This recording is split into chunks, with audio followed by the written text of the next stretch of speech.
Buenas tardes, bienvenidos a una nueva edición de su programa Societatis del Seminario de Sociología General y Jurídica de la Facultad de Derecho de la Universidad Nacional Autónoma de México. Nuestro reconocimiento a la doctora Sonia Venegas Álvarez, directora de nuestra facultad, a la maestra Sara Mispalma León, secretaria general, a Eduardo y Rafael del canal Luz por apoyarnos para que esto sea una realidad, y obviamente a los integrantes del seminario, en especial a la maestra Amparo Apolinar de Jesús. El día de hoy vamos a hablar de un tema muy importante, de gran actualidad, con el tema tecnología y discapacidad. Y en esta ocasión, como ustedes se imaginan, para los temas de discapacidad, que ya casi la secuestramos, está Miriam, que siempre muy generosamente nos apoya en estos temas de su especialidad, así es que te agradezco mucho, Miriam, que nuevamente nos acompañes. Esta difusión de las problemáticas que se presentan, que a veces no las conocemos de primera mano, o damos oídos a rumores y no lo que es la realidad. Luego las políticas públicas no corresponden a la realidad. Entonces el día de hoy el tema, como les decía, tecnología y discapacidad. Antes de iniciar nuestra conversación, como es habitual, cedo el uso de la voz a la maestra Amparo Apolinar para que nos dé su reseña curricular de Miriam, por favor. Claro que sí, doctora. Miriam Fernanda Cuellar Ramírez es técnica en Administración de Recursos Humanos y pasante de la licenciatura en Derecho, ambas por la Universidad Nacional Autónoma de México. Es directora y fundadora del colectivo Inclusión Creativa, desde la cual se realizan actividades como son conferencias, talleres, cursos, exposiciones, conciertos, con el objetivo de visibilizar y concientizar sobre temas de derecho y grupos de atención prioritaria. Es intérprete de lengua de señas mexicana por la Secretaría de Cultura de la Ciudad de México. A lo largo de su trayectoria, por supuesto, se ha desempeñado como conferencista a nivel nacional e internacional en temas como son principios y directrices del acceso a la justicia de personas con discapacidad en nuestra Facultad de Derecho, la importancia del intérprete en lengua de señas en las conferencias sobre discapacidad en el Foro Internacional de las Personas con Discapacidad de la Fundación Cali, Washington, D.C. Ha participado en programas de radio, por supuesto, en nuestro programa Radio Yus, Radio UNAM, La Hora Nacional, y coordinó el primer seminario Teoría Crítica de la Discapacidad en la Universidad Autónoma de la Ciudad de México, Plantel del Valle. Está adscrita al Instituto de las Personas con Discapacidad de la Ciudad de México, con el que colabora como intérprete e imparte cursos de lengua de señas mexicanas a personas servidoras públicas de más de 30 entes que forman la administración pública de la ciudad y de el orden federal. Bienvenida, Miriam. Bueno, muchísimas gracias, doctora Elsie, maestra Amparo. Realmente siempre es un gusto venir con ustedes. Me gusta mucho venir a platicar, a conversar y a traer a veces esos, como decía la doctora Elsie, esos conocimientos que la gente pues no tiene el saber en temas de discapacidad, y más en un ámbito como es el derecho. Creo que es bien importante porque todo parte de ahí, y conociendo justo esta unión entre la tecnología y la discapacidad, hasta donde ahorita estamos aquí platicando a través de la tecnología para que nos escuchen, nos vean, y creo que siempre es un gusto compartir con ustedes. Gracias por la invitación. Muchas gracias, mi querida Miriam. Pues yo hago siempre hincapié en que relativamente es una problemática moderna, o recientemente nos hemos dado cuenta de esta problemática, ¿no? Y esto lo vemos en el actuar cotidiano. Yo siempre pongo, y quizás ustedes ya me lo oyeron, el ejemplo de nuestra universidad, ¿no? La universidad se construyó en el 54-55, no se hablaba de discapacidad ni se tomaba en consideración, ¿no? Y entonces, pues el ejemplo, nuestra facultad no tenía elevadores, no tenía rampas. Entonces, sí vamos a paso a lo mejor de tortuga artrítica, como también siempre digo, pero pues vamos avanzando, ¿no? Creo que lo importante es hacer hincapié en esto para precisamente y darle soluciones, porque cuando pensamos en discapacidad, y antes de dejarte que digas el concepto adecuado, pues todos estamos expuestos por diversas razones en algún momento, ¿verdad? No tenemos que pensar solamente en aquellas personas que permanentemente, no sé si esto sea correcto, pero que en cualquier momento, ¿no? Y además, algo que nos guste o no, la edad nos va disminuyendo. Ustedes están muy jóvenes, pero sí hay que decirlo, o sea, y este país, aunque sigan diciendo que son jóvenes, pues se está invirtiendo ya las cifras de edad, ¿no? Entonces tenemos que prepararnos, pero para prepararnos en esto del tema de discapacidad, sería nuestra primera pregunta, querida Miriam, ¿qué vamos a entender por discapacidad? Bueno, pues incluso con lo que nos estaba comentando, doctora Elsie, creo que en algún momento cuando hicimos justo el ciclo de conferencias sobre discapacidad por parte del seminario, uno de los ponentes hizo un hincapié en esa parte, ¿no? Y dijo, todos traemos un boletito de discapacidad, ¿no? Algunos lo cambiamos en la vida, algunos no lo cambiamos en la vida, pero ¿cómo quieres que te traten cuando lo cambies, ¿no? Cuando adquieras la discapacidad? El concepto de discapacidad es un concepto que va evolucionando constantemente. No podemos determinar que es solamente 2 líneas que definen la discapacidad, sino en esta evolución constante, el concepto que estamos ocupando o el concepto que está redignificando a las personas hoy en día tiene que ver con la combinación de 2 elementos. La primera es las características de la persona. Puede tener una deficiencia, una falta de algo, y esas características, esas características de la persona combinadas al momento de interactuar con el entorno, con las barreras que como sociedad ponemos, ¿no? Entonces, si lo entendemos como las características de la persona más las barreras que ponemos como sociedad, ahí se construye el concepto de discapacidad. ¿Y por qué es importante entenderlo de manera separada? Porque redignificamos a la persona y vemos primero a la persona y responsabilizamos al entorno de las barreras que estamos generando de manera consciente o inconsciente, pero se van generando estas barreras, que si las barreras no existieran, que a lo mejor si a nivel académico tuviéramos, lectura fácil, tuviéramos, que ya vamos a ir hablando de esos conceptos más adelante, pero tuviéramos intérprete, entonces la realidad es que esas personas que con esas facilidades ya no tendrían las barreras, por lo tanto la discapacidad ya no existiría. E incluso podríamos, yo en estos últimos años lo que he detectado es que al final del día la discapacidad puede incluso ser medible. No es lo mismo una persona que vive en condición de discapacidad en un entorno económicamente estable a una persona que no lo tiene o que no hay ese recurso económico, no hay esa forma de entablar o de tratar de generar una igualdad de condiciones en las personas, ¿no? Entonces, si partimos de este concepto evolutivo o que va evolucionando, creo que sería esa combinación de elementos. Por supuesto, aquí en esta parte que refieres, Miriam, que tiene que ver con el entorno, insertaríamos esta idea de la tecnología, ¿no? Es decir, por una parte este auge pues ha traído muchos beneficios, pero también por el otro, también tiene efectos negativos. Y justo de lo que decía, ¿no? Una de las causas para discapacidad visual va a ser justo el estar expuesto a dispositivos constantemente, ¿no? El que se te den las 2, 3 de la mañana viendo TikTok, por ejemplo, ¿no? Sí. Es decir, ¿qué va a decir la maestra estudiándolo? Por supuesto, ¿no? Es decir, ahí estaría eso que tú referías, ¿no? Tenemos un boletito, ¿no? Entonces, pues a lo mejor no conscientemente, no sé, ya hasta incluso estaríamos, ¿no? Si consciente o inconscientemente, pues estás acercándote a ese cambio de ese boletito. Pero para a aterrizarlo al tema, pues ¿cuál sería justamente esta tecnología en relación con las personas con discapacidad? Bueno, tenemos justo elementos jurídicos que nos hacen pues formar parte de el reconocimiento a los apoyos que le damos a las personas con discapacidad. El más importante a nivel internacional es la Convención sobre los Derechos de las Personas con Discapacidad.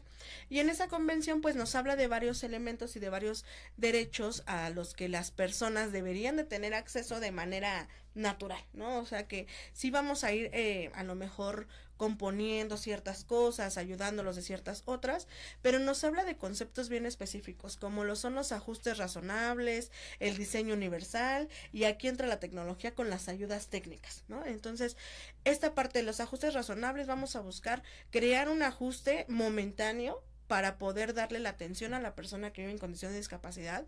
El diseño universal obliga a todos los entornos a ya contar con un diseño que ya no necesite tener ajustes, sino que ya su propio diseño desde que empieza de ceros, por ejemplo, un edificio. Cuando van a construir un edificio, ese edificio ya tiene que tener el reglamento o bajo las reglas del diseño universal. Significa que ya va a tener rampas, ya va a tener a lo mejor los elevadores, ya va a tener guías podotáctiles, ya va a tener, o sea, todos estos elementos para que cualquier persona con cualquier característica pueda acceder al edificio. Ya ahí más adelante, obviamente, algunas de los ajustes que se van generando son las ayudas técnicas. Y en este sí me voy a permitir leer el concepto porque quiero que quede como muy específico. Dice, por ayudas técnicas entendemos que son todos aquellos productos, instrumentos, equipamientos o sistemas técnicos que son derivados de cualquier tipo de tecnología y accesibles por personas con discapacidad y o personas mayores, ya sean estos producidos especialmente para ellas o en carácter general para evitar, compensar, mitigar o neutralizar la deficiencia, la discapacidad o la falta de algo para mejorar su autonomía personal y la calidad de vida. ¿Vale? Entonces, justo lo quería leer porque creo que parte de, o sea, es importante entender en qué nos van a ayudar las, o sea, qué van a hacer las ayudas técnicas por el entorno. Entonces, algo bien importante y que manejan ciertos principios en este concepto tiene que ver con que las ayudas técnicas tienen que pasar sí o sí por las personas que van a ocupar esas ayudas técnicas. De nada sirve que yo cree a lo mejor una aplicación para el celular que me ayude a entender la lengua de señas, si no convivo o no conozco la lengua de señas o a la comunidad sorda que ocupa la lengua de señas. Entonces, estas ayudas técnicas tienen que sí o sí pasar por las personas que los van a complementar. Y lo interesante de esto es que al entenderlo como parte de la tecnología en la vida diaria de las personas con discapacidad, tiene que ver con cada una de las discapacidades. O sea, no la misma ayuda técnica le va a ayudar a una persona sorda, a una persona ciega o a una persona que vive con discapacidad psicosocial, sino va a haber elementos tecnológicos que van a ayudarnos poco a poco a desenvolver a estas personas. ¿Cuál es el objetivo principal de las ayudas técnicas? Generar autonomía, independencia, que puedan hacer sus cosas de manera natural, que no necesiten otros elementos, ¿no? Y entonces de ahí me gustaría incluso como ir partiendo poco a poco, a lo mejor mencionar algunas de por cada discapacidad. En la discapacidad visual o la discapacidad visual tenemos las personas de baja visión y las personas ciegas. Y entonces no es la misma ayuda técnica que necesitaría, ¿no? A lo mejor una persona con baja visión lo que va a necesitar es un lente con una lupa aumentada, ¿no? Y entonces, ¿para qué? Porque su baja visión le permite que al aumentar, pues pueda leer la lectura, ¿no? Pero una persona ciega necesitaría a lo mejor una aplicación en el celular o en la computadora que le ayude a leer un documento a voz, ¿no? Entonces, este tipo de ayudas técnicas pues nos van a ayudar a desenvolverse de manera natural, o sea, a que ya no tengan o no cuenten justo con estas barreras. Las ayudas técnicas buscan eso, que eliminemos las barreras que puedan ellos, pues desenvolverse de manera autónoma. Y entonces, por ejemplo, en la computadora tenemos la lectura. Ahora, fíjense que ahora con las redes sociales se ha prestado mucho. Yo he identificado tan solo en Facebook, en la plataforma de metaverso, el metaverso que es Facebook, Instagram, y así. Hay un apartado cuando uno sube una fotografía. Hay un apartado donde dice texto alternativo. ¿Y eso qué significa? Que el texto alternativo, la aplicación que tienen las personas ciegas o de baja visión en sus teléfonos para poder hacer uso de la voz y que les lean las cosas, esa aplicación va a ir directamente al texto alternativo. No es lo mismo que ponemos nosotros en la descripción del texto. Por ejemplo, yo en mi foto el día de hoy la subí, aquí estoy en Canal Yus con la doctora Elsie, con la maestra Amparo, pero en mi texto alternativo dice, hay 3 mujeres de tal lado, de la derecha a la izquierda, en el centro, el día de hoy visto con un color rosa, un vestido color rosa, traigo el cabello suelto, mi tez es morena. Ese es el texto alternativo. Lo que vamos a hacer es describir las imágenes, es para lo que se ocupa, porque justamente una persona ciega no tiene acceso a la vista, entonces tenemos que buscar estas alternativas para poder acceder un poquito a ello.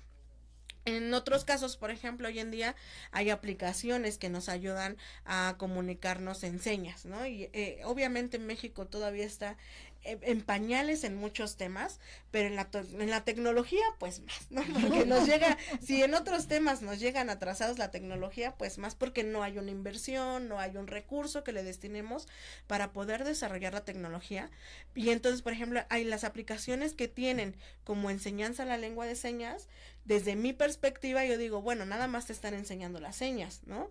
O sea, las señas, las señas que articulas con las manos, pero ¿dónde quedan los otros elementos que lo hacen una lengua? Que es la mirada intencional, el movimiento del cuerpo, la gesticulación del rostro. Estás careciendo de 3 elementos que si lo trasladamos a la lengua oral es como tu tono de voz, tu volumen de la voz y tu ritmo de la voz, ¿no? Entonces, pues ya perdiste el 70% de la información y nada más aprendes las señas que articulas con las manos, pero carece de ese sentimiento. No es lo mismo que yo te haga la seña de enojado a que te haga la seña de enojado, ¿no? Y hasta mi cuerpo se levanta, se eriza porque está muy molesto, ¿no? Claro. Entonces, en esa parte de la tecnología, para personas que no son sordas, no siempre son, o sea, esas aplicaciones que enseñan lengua de señas no van dirigidas a los sordos. Hay comunidad sorda que por supuesto que lo ocupa porque a lo mejor su entorno es oyente y no sabe dónde convivir con personas sordas y aprenderlo. Pero el objetivo principal de estas aplicaciones son comunidades oyentes, comunidades orales, ¿no?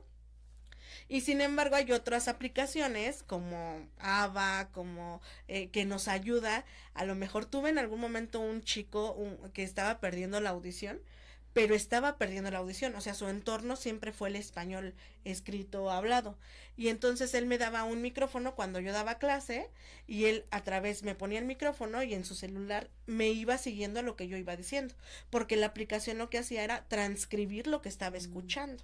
Entonces, así como estas, pues hay más tecnologías que si quieren ahorita vamos, porque yo me digo fíjate que ahorita que estabas hablando, Miriam, pues voy a hacer una precisión precisamente por tu conocimiento de esto, que creo que es interesante porque lo hemos aprendido de ti, que hablamos de lengua de señas pero mexicana, porque cada país tiene su propia estructura y su propia forma, ¿no? Y creo que esto sí, ahorita que hablabas, precisarle a quienes nos favorecen con su atención o están el día de hoy, porque pues la idea previa es pensar que es como universal, ¿no? Y no es así.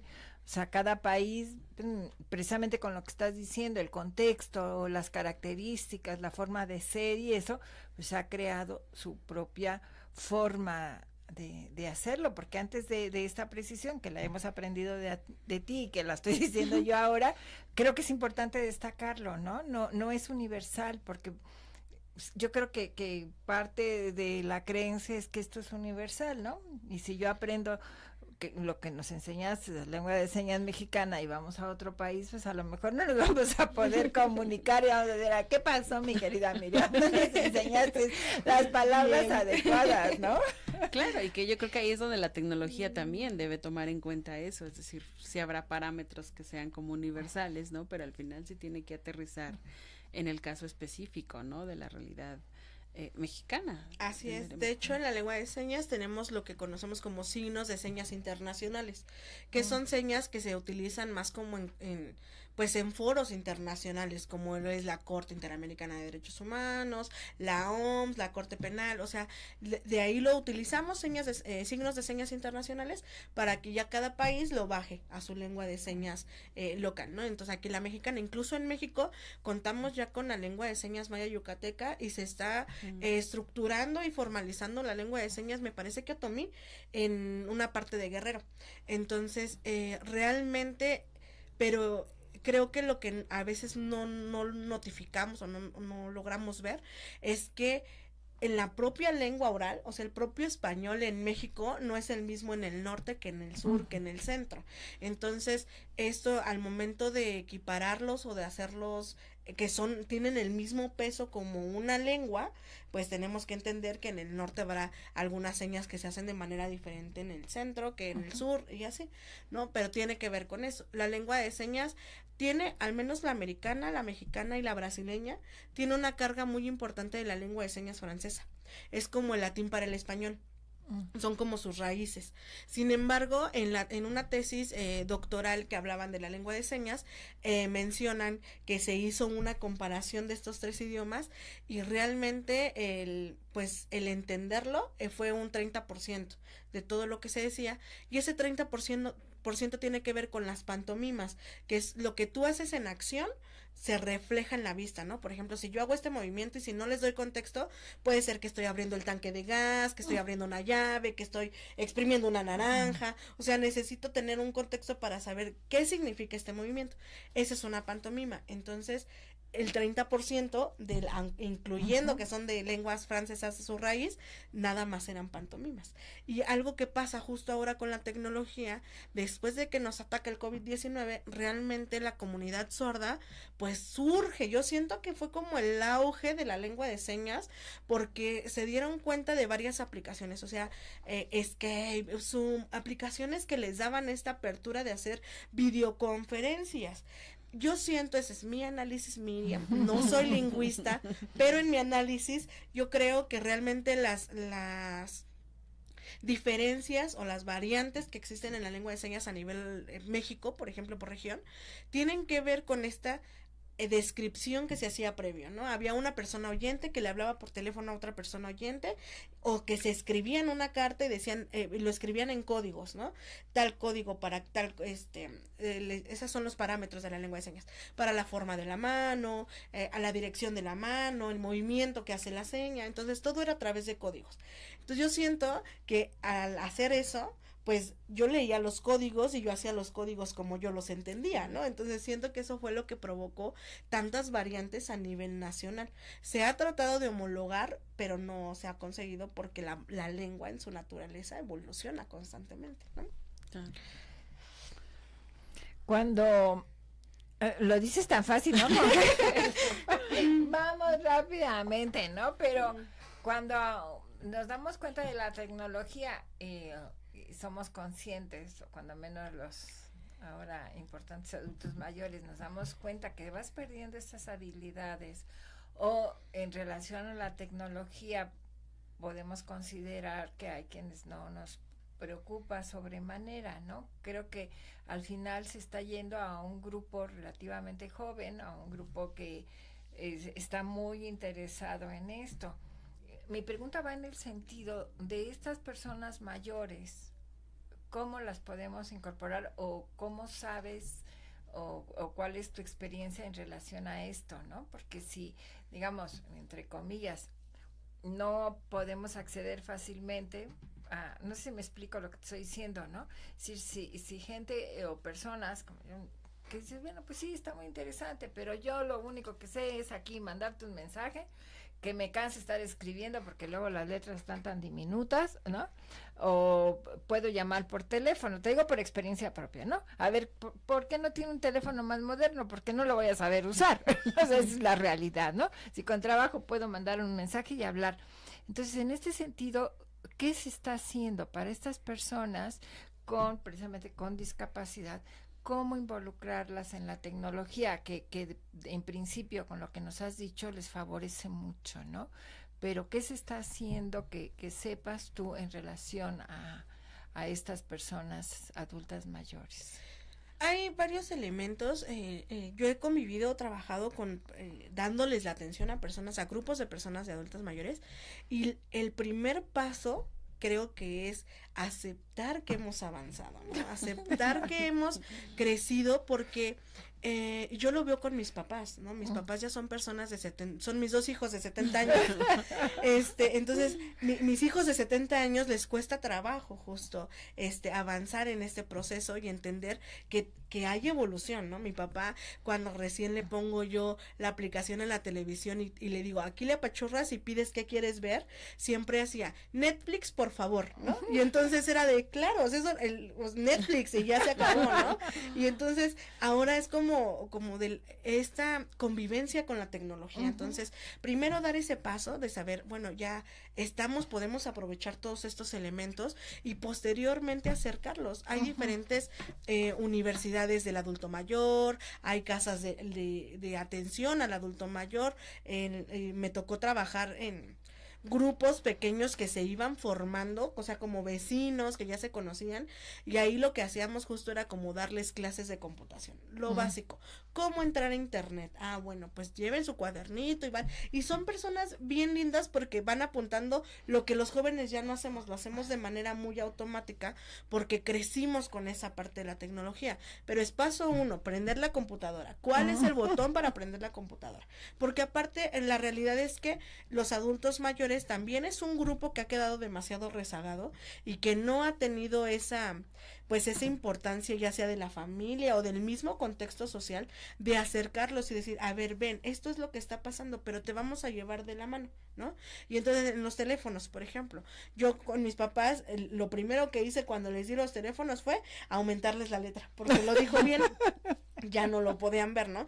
Entonces, el teléfono en particular tiene elementos de accesibilidad, elementos que te pueden ayudar a que te lea lo que está pasando el teléfono, a que te abra una aplicación, a que lo manejes de manera distinta, que tú le des en voz lo que quieres hacer y el teléfono lo reaccione, pero todo eso son procesos que hay que irlos enseñando, ¿no? Yo creo que la apertura es acercarse primero con el adulto y decir, bueno, a ver, yo veo en la televisión que venden un teléfono que nada más trae los botoncitos, ¿no? Como el teléfono de casa que teníamos. Y yo decía, no, o sea, es que es acercarlos, porque además no es lo mismo que tu hijo vive en Toluca y que te venga a visitar cada 3 semanas, a que puedas hacer una videollamada cada 2 días con tu hijo y no perder esa comunicación ni esa cercanía, ¿no? Yo lo veo con mi sobrino que tiene 2 años y cuando hacemos las videollamadas se acerca y va y te enseña las cosas en la cámara porque te siente, vivencialmente te siente ahí, ¿no? Bueno, tenemos que ir a una breve pausa y regresamos enseguida con ustedes. Regresamos con ustedes, estamos tratando el tema de tecnología y discapacidad con nuestra querida Miriam, que ya nos ha introducido y esperamos que el próximo semestre realicemos nuevamente estas actividades que son muy importantes, sobre todo para sensibilizar a nuestros alumnos. Cuando nosotros hablamos precisamente de esto, ¿no? Del el acercamiento que debe haber con las personas adultas mayores, y lo vemos en relación a los jóvenes, por ejemplo, pues, tenemos una distancia enorme, ¿no? Entonces, de alguna manera es un punto que yo creo que no se ha considerado, ¿no? Es decir, hablamos de la tecnología, de los avances, y si aún, pensemos entre comillas, sin ninguna discapacidad, no tienes un acceso fácil, pues obviamente si tienes algún tipo de discapacidad, no vas a poder acceder a ella, pero creo que tampoco se dan las facilidades para hacerlo. O sea, tú dices, por ejemplo, yo a mis padres les enseñé eso. Yo quisiera saber cuántos jóvenes van a tener la paciencia, ¿no? Sin decirte nombre, me dijeron, usted píquele ahí todas las veces que pueda hasta que le acierte, ¿no? O sea, por caridad de Dios no se ha descompuesto el telefonín, pero sí, o sea, es otro mundo, ¿no? Y que obviamente ese avance tan rápido no da posibilidad, ¿no? Porque estamos pensando además en adultos mayores que tengan una persona joven a su alrededor, ¿no? Sí, ¿no? O que tengan acceso, por lo menos, porque sí podemos, lo que les decía, la discapacidad es medible pues en todos los aspectos, no nada más en ese, ¿no? Va a depender como de cada uno de los grupos, pero sí, en efecto, o sea, si una persona mayor pues está y se acomoda, mi papá, el cambio tecnológico, o sea, del teléfono donde él sabía que ahí estaban los botones y podía marcar, a un teléfono táctil donde ya me salí, ya hice esto, donde si le pica, nos ha pasado incluso, ¿no? Que obviamente la tecnología, así como ha tenido sus beneficios, pues también tiene sus malos tratos, ¿no? Y entonces si le dan ahí, ¿quieres ver el partido que está ahorita de moda? Y le ponen que sí, ya le cobraron la mensualidad de cierta aplicación, ¿no? Claro. O sea, por supuesto que tiene que ver con esta situación del poder acercarte a conocerlo un poco, ¿no? Yo creo que la realidad es que hemos visto en temas del adulto mayor que va generando una discapacidad orgánica por la misma edad o por las enfermedades, todos esos elementos al acercarlos a la tecnología pues tiene que ver también con el tratamiento de sus enfermedades. Podemos entender el uso de la tecnología desde un modelo médico rehabilitador para personas con discapacidad o un adulto mayor, o la tecnología como un modelo social y de derechos humanos para poder acceder a una independencia, a una autonomía, pero ahí es donde o sea, ahí es donde el mundo se divide, ¿no? Porque yo puedo tener una persona con discapacidad auditiva que mi objetivo sea que escuche y que se involucre en el mundo oyente, ¿no? Bueno, pues entonces le pongo un implante coclear, ¿no? Que no cualquiera accede a un implante coclear, es una operación de $500,000, si bien nos va, ¿no? Entonces, realmente pongo el implante coclear y lo que busco es que la persona escuche. ¿Con qué? Con el aparato que yo lo estoy poniendo en el cerebro. O busco la tecnología, ¿sabes qué? Bueno, pues entonces, no sé, videoconferencias para que puedan tener videollamada cuando lo necesiten, ¿no? Bueno, vino a pedir un trámite a tal lugar, no tienen intérprete aquí, aunque es su obligación, y yo no traigo intérprete porque pues es obligación tener intérprete, pero necesito hacer el trámite, pues una videoconferencia, ¿no? Y entonces ocupo mi teléfono, hacemos como si el intérprete estuviera ahí y ya cumplimos con este ajuste razonable o esta ayuda técnica para poder dar la comunicación, ¿no? Y en todas las discapacidades, la realidad es que después de la pandemia la discapacidad psicosocial se brotó como si fuera, lo platicaban la semana pasada, ¿no? Con la licenciada Diana. Realmente, cuando surge esto de la discapacidad psicosocial y lo empiezan a reconocer, ¿qué ayudas técnicas podrían ayudar a la discapacidad psicosocial, ¿no? O sea, tenemos tantas opciones de llamar a la discapacidad psicosocial. ¿Qué te puede ayudar? A lo mejor una meditación. Bueno, pues ya descargas una aplicación de meditación. ¿Qué te puede ayudar? El silencio, pues te compras los audífonos que son absorbentes de ruido y que no los vas a, no te van a generar una crisis, ¿no? Y así con cada una de las discapacidades. Yo creo que la tecnología es para quien puede acceder a ella.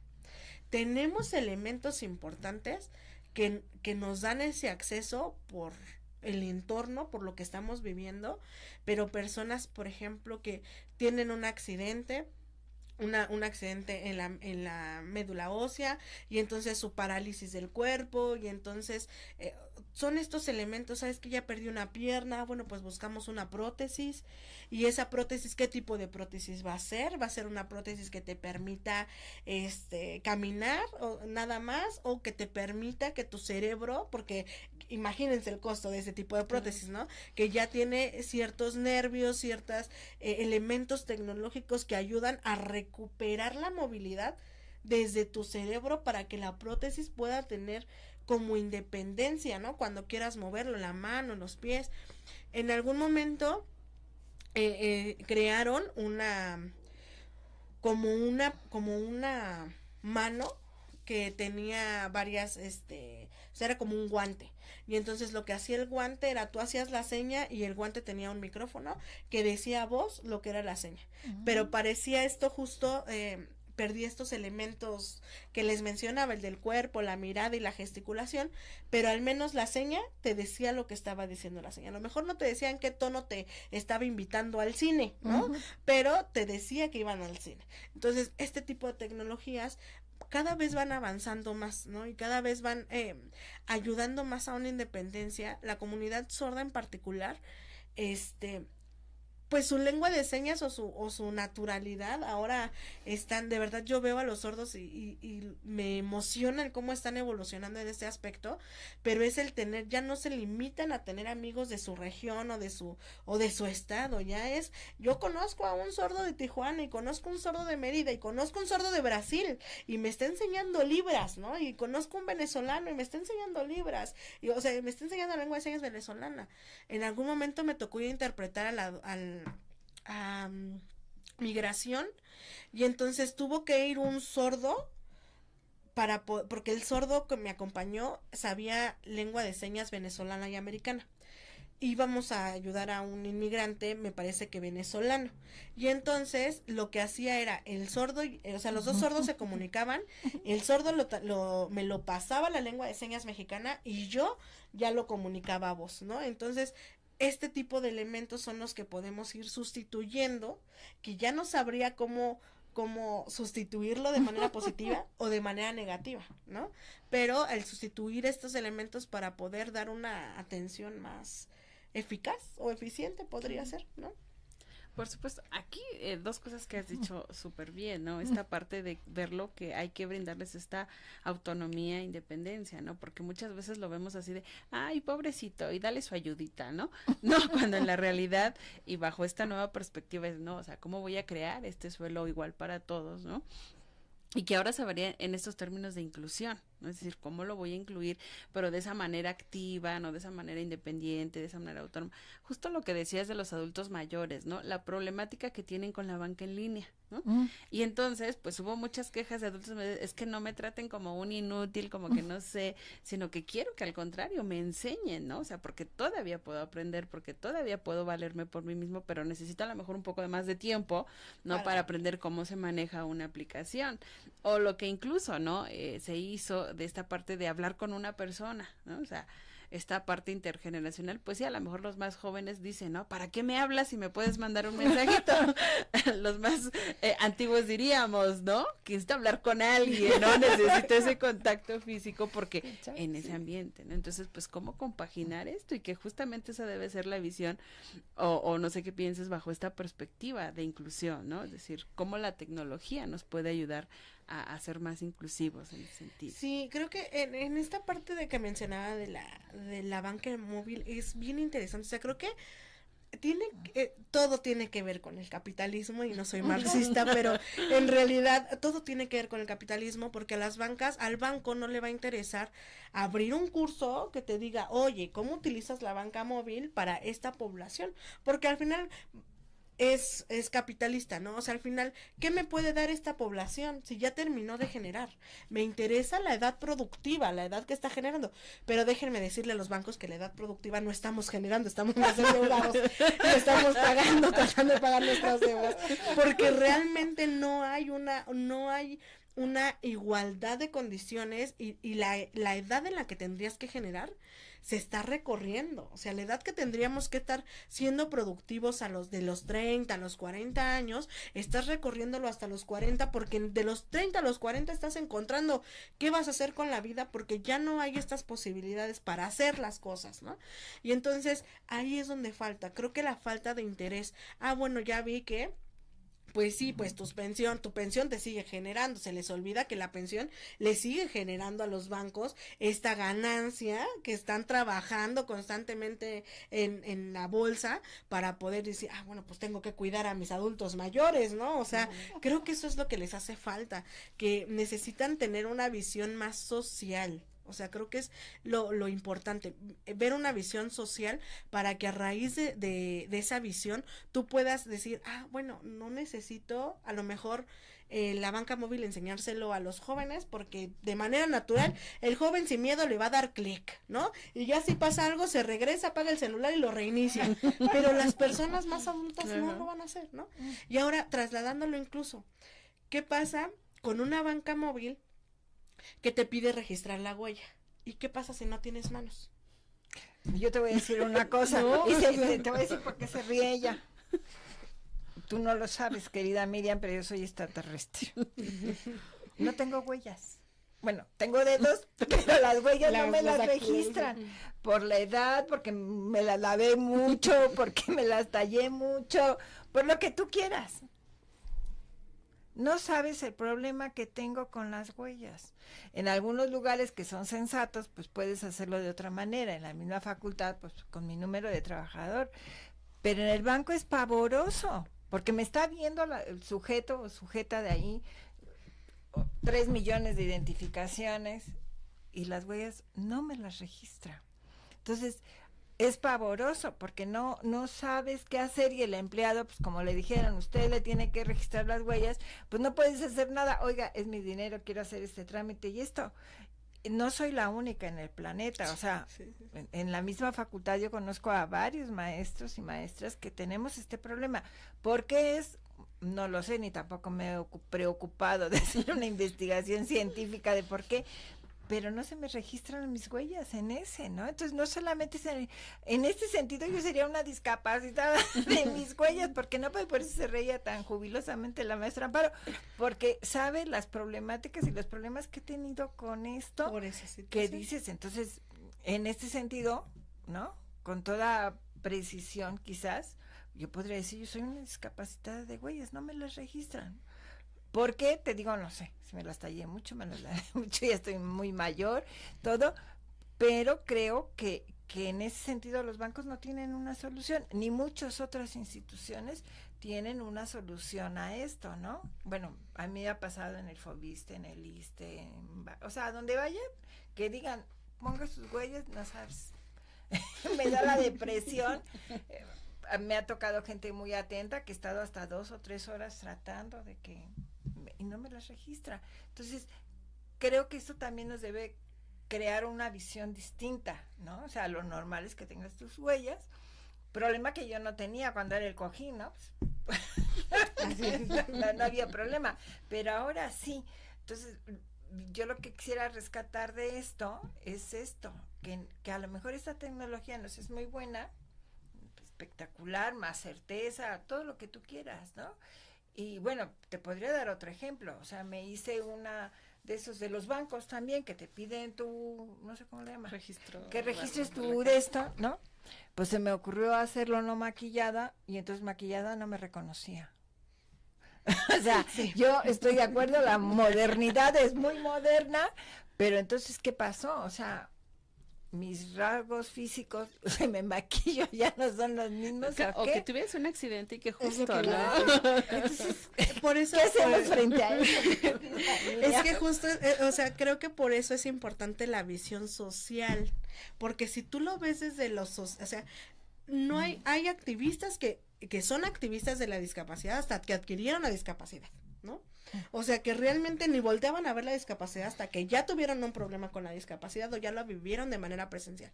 Entonces, realmente esto, si lo vemos de manera social, el banco diría, bueno, no funciona esto, ¿ok? No funciona, pues vamos a revisar el iris. No funciona esto. ¿Qué pasa con los sordos cuando les dicen tienes que llamar, ¿no? ¿Cómo llamas? ¿No?